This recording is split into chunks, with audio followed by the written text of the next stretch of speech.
Now tuned into the greatest. The Run with Manny Wilson podcast. The Run with Manny Wilson podcast.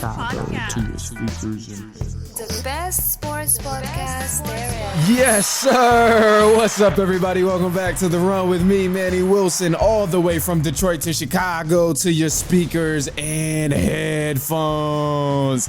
I appreciate you tuning in to the first interactive sports podcast. You know, a community that makes sure your voice is heard. So if you hear something you agree with, you disagree with, you like, you dislike, go ahead, shoot me a call, 219-413-9405, and I'll play your take back on our next episode.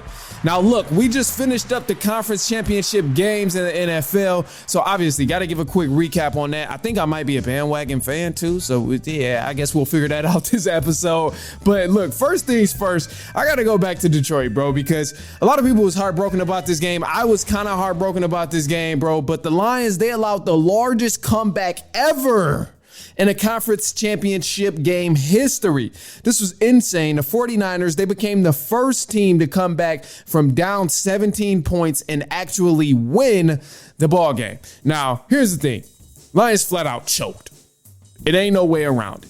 It ain't no way to sugarcoat it. It ain't no way to make it sound like they did a good job. They choked. They was up 17 points going into halftime. And then that third quarter hit, they started folding like tissue. And fourth quarter hit, they lost all the momentum and the game was over at that point. It was done for. Now, we did see a couple of bad calls, but before I get into those bad fourth down calls and stuff like that and the drop passes, all of that, which I'll touch on in a second, the first thing I want to do is give kudos to the 49ers, bro. Because everything that the Lions did great that first half, meaning they ran the ball great, they passed the ball great, they defended well, they blocked well, all of those different things that they did great, they completely stopped doing. And for some reason, the San Francisco 49ers caught that bug that made them play great and do everything the Lions was doing great in the first half, but they just decided to do it in the second half. So it was crazy to me to witness that and witness that switch that the 49ers flipped on because, man, that second half, they started throwing the ball a lot better. They was catching the ball a lot better. Deebo Samuel got an open space.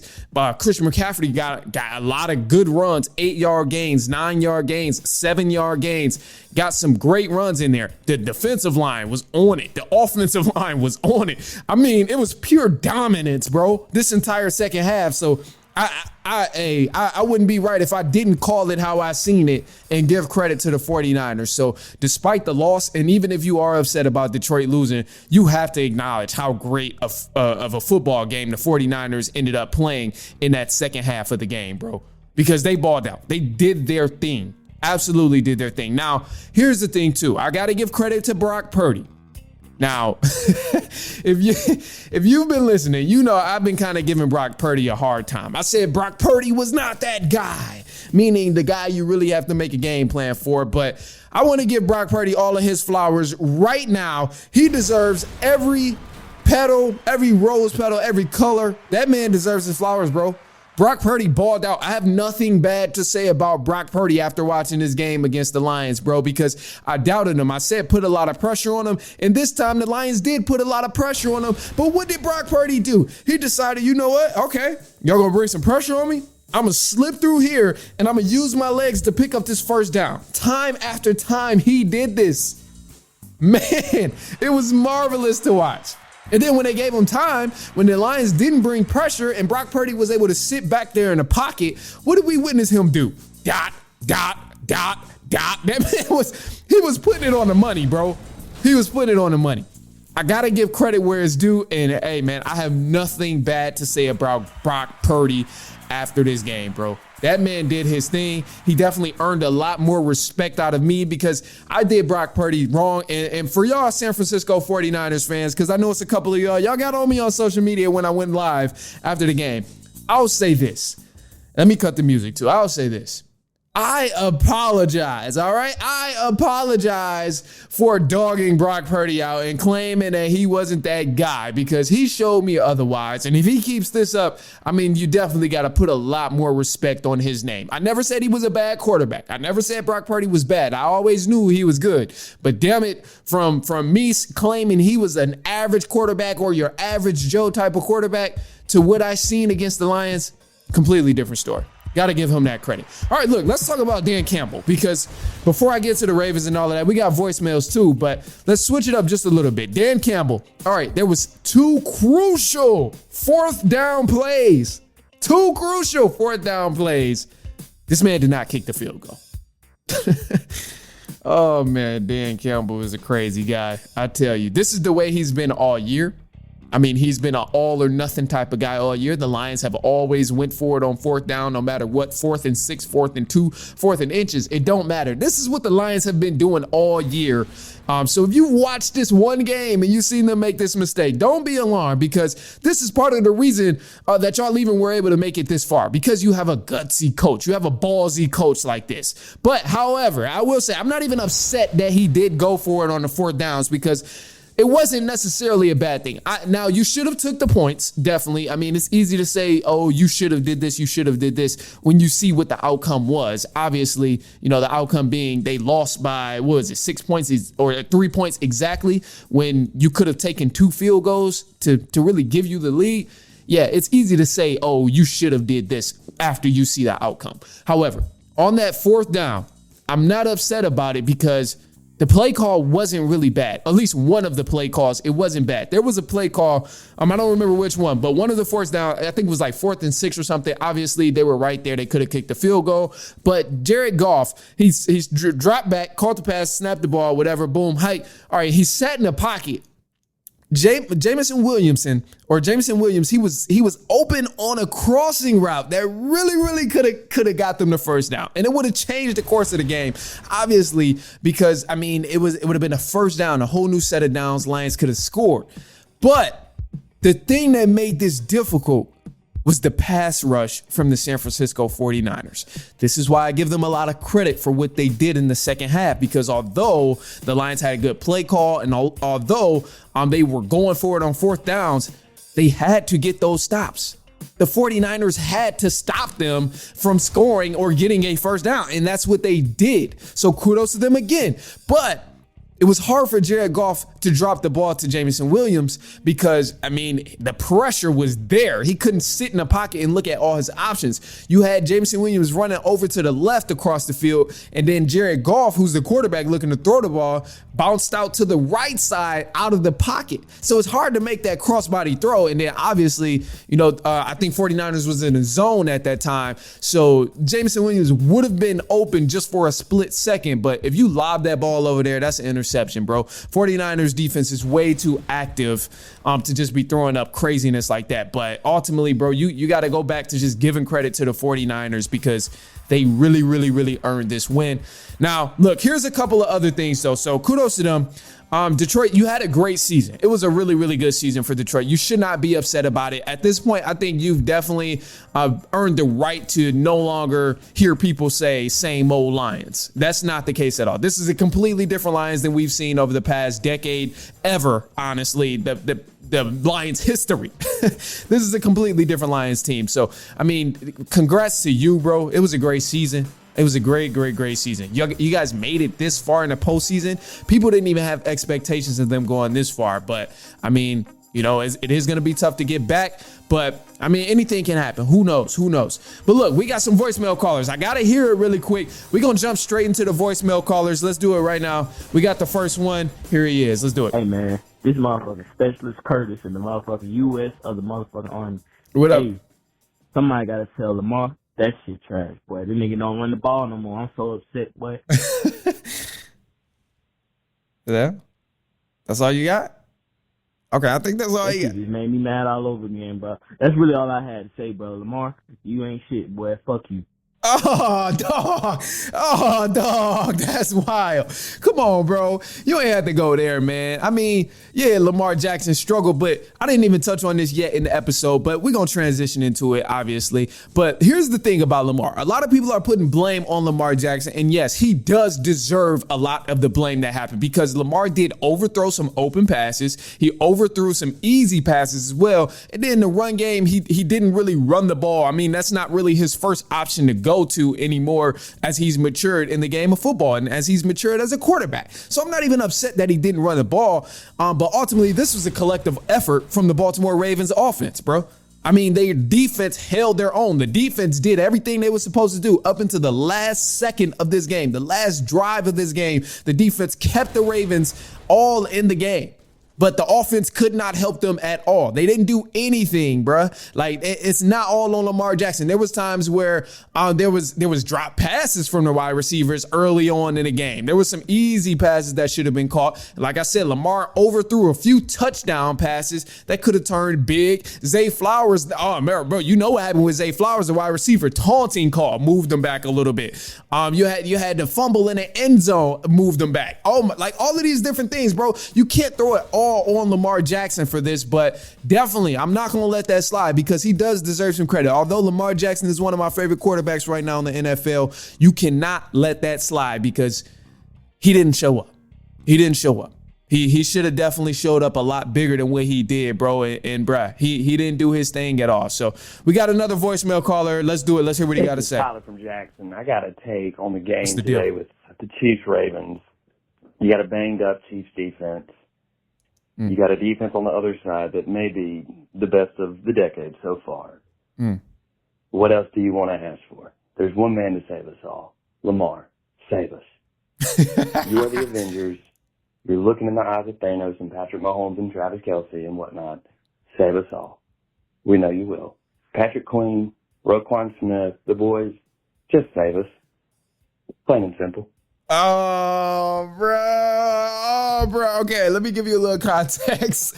Oh, bro. So he sent this in before the game. I'm looking at the time he sent it in. This was before the game on Sunday. Oh, bruh. Damn. So if you're not aware, there was a whole thing on all the social medias where people were saying, Lamar, save us. They didn't. Everybody in America was damn near going for the Ravens to win, bro.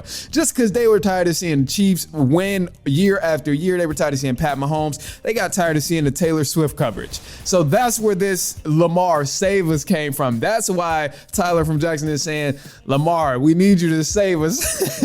But it didn't happen. I wanted Lamar to save us too, but damn, that's tough. It was tough, man. It was tough. That was a tough break, man. I'm sorry Lamar couldn't save us. At this point, I will say I don't even care that that the Chiefs are about to go win it. I hope the Chiefs go ahead and win it at this point, bro. Like, you know, I mean, Brock Purdy is a savior, but if people were saying, Lamar, save us from Taylor Swift going to the Super Bowl, it's too late. She's already there. She's already there. Cue the music. Cue the music. I would play it, but, you know, copyright issues. I would play it. Taylor Swift, 1989. I'll play it, but nah. Yeah, Lamar didn't save us, bruh. Lamar failed to save us. I posted a video on socials as well. It gave a quick recap of the game. It said Lamar indeed did not save us. Zay Flowers hurt his hand, fumbling the ball and hitting the bench. It was silly, bro. It was really silly, man. But anyway, look, all right, we got some NBA scores coming up, and then you got to help me out here because I think I might be a bandwagon, bro. I think I might be a bandwagon NFL fan. You got to help me out. Please, bro. You got to help me out. All right, look, we'll take a quick break. It's halftime. Let's do it.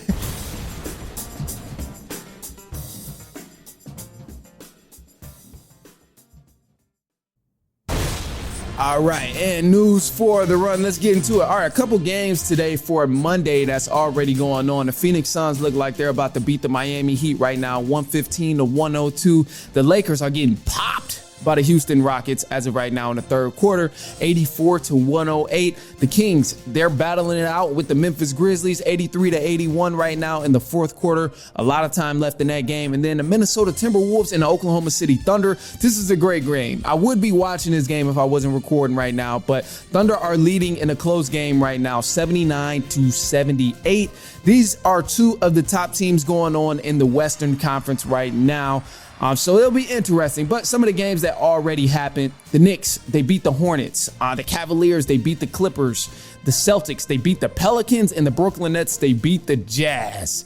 Now, look, as I mentioned, too, the Baltimore Ravens, obviously they won, or obviously they lost to the Chiefs. But one of the last things I wanted to add to this before you tell me if I'm a bandwagon or not, was the Chiefs. Yeah, they about to win it all. I never solidified everything in saying the Kansas City Chiefs are about to win it all, but it's gonna get crucial. I think they're about to beat down on the 49ers because they have one of the smartest teams and one of the smartest units as a collective in Kansas City right now, bro. I mean, Andy Reid alone is already one of the most elite coaches in the NFL. Pat Mahomes is an intelligent quarterback. Travis Kelce, one of the smartest tight ends, a Hall of Fame tight end as well. So, bruh, I mean, I'm going with the Chiefs right now to win this. And I know it's going to probably be a close game, but Chiefs are hard to beat, bro. And as I've been saying all postseason, the defense is underrated. It is hell. Underrated as hell. But look. Here's a different story. Now, you got to help me out because I've been cheering for too many teams, bro.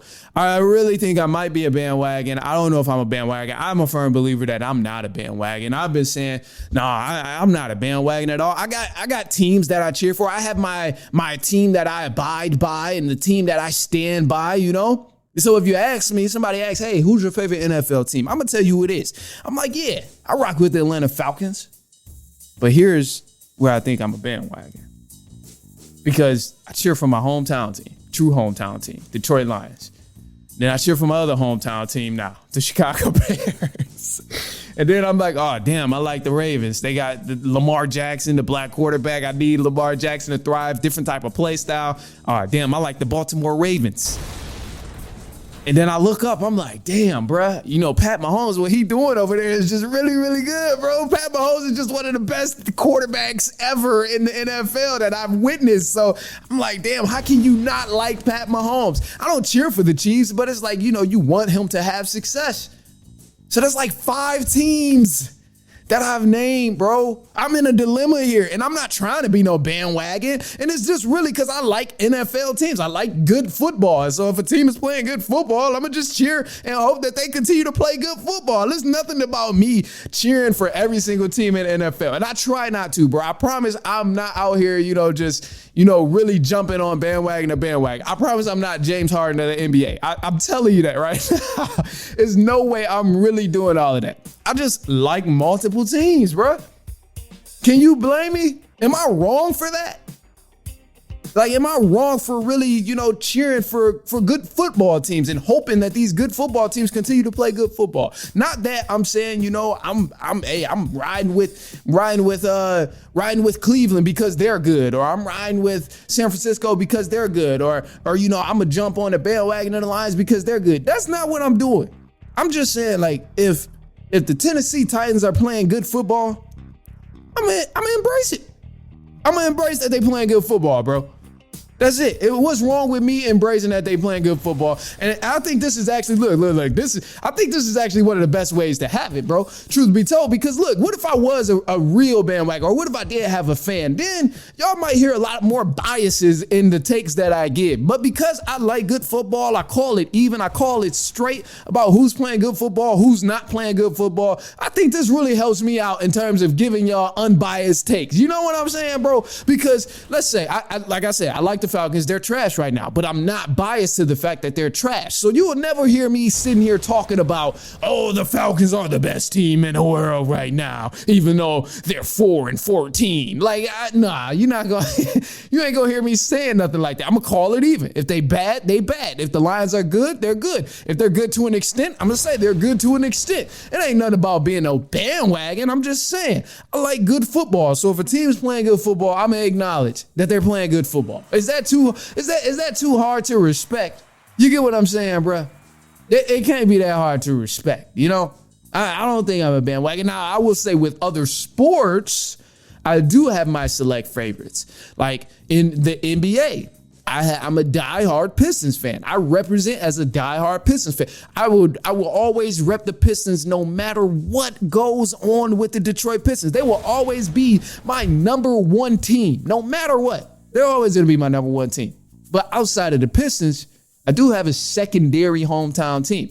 They'll never, ever surpass the Pistons just because of the impact the Pistons done had on me. Because, I mean, even though I live over here where it's Bulls County, Bull Nation, all of that stuff, you know, Chicago Bulls, they will never, ever, ever, ever surpass what the Pistons did to me through my childhood. That sounds wild. That sounds wild. But the impact the Pistons have brought to me as a child, it would never, never, never surpass that feeling. Even if they won a championship, I would say, okay, Bulls are a good team. You'll see me in a Bulls hat, Bulls gear, whatever. But, you know, sometimes I just do that just to match the outfit. That ain't nothing. But deep down, I'm going to always say the Pistons is the best team. With the NFL, I just don't have that type of attachment, I guess. I mean, I like good football. I'm a fan of the sport. I'm a fan of watching different players thrive in the NFL. I'm just rooting for everybody in the NFL. So, I mean, ain't nothing wrong with that. I mean, it's just I don't have that type of attachment. So, I guess the result of that is me potentially being a bandwagon. But you'll never see me jump bandwagon to bandwagon. I'll put it that way. I'll keep it at that. So, hey, look, if I'm wrong, you got to tell me I'm wrong. If I'm wrong, tell me I'm a bandwagon fan or not. 219-413-9405. I need to hear it. Am I a bandwagon fan? Because I like to believe that I'm not. I like to think that I'm not a bandwagon. Just because I'm a fan of the sport. So I'm going to just call it even. And I'm going to cheer for, you know, whoever I think has the best team at that specific time. Not saying I'm a fan of them, but I'm going to just cheer for them. I just don't have that type of attachment to the NFL like I have with other sports in the NBA, like the Pistons and stuff like that. But I don't think that makes me so bad that I'm going to just call it even and call it straight. Because I see good football out there and I can predict and say who's the best, who's not the best and all of that stuff. But I don't know. You got to let me know. 219-413-9405. But look, that's all we got for you today. So I appreciate you for kicking it with me, of course, as always, bro. Be sure to follow me on Instagram at The Run Podcast. Follow my personal as well at I am Manny Wilson. And also send this to a cousin, a brother, an aunt, an uncle, a niece, a nephew, a coworker, a neighbor, a friend, anyone you know who likes sports. So go ahead, shoot this their way. I promise you they will not mind. They're going to laugh. Probably, especially if you laugh, they definitely gonna laugh. So send this to him, bro. Just say, hey, check him out. I need it. Say, no, let me stop. I ain't about to be out here bragging, y'all. I don't care. I really don't care that much, bro. It's whatever. But, you know, help me out if you want to. But all right, look, that's all I got for y'all, man. I'll be back later on this week. We're gonna have some predictions going on with the Super Bowl. Even though we gotta wait 2 weeks. But all right, that's all I got. I appreciate y'all for tuning in. We'll be back later on next week, and so on and so on and so on.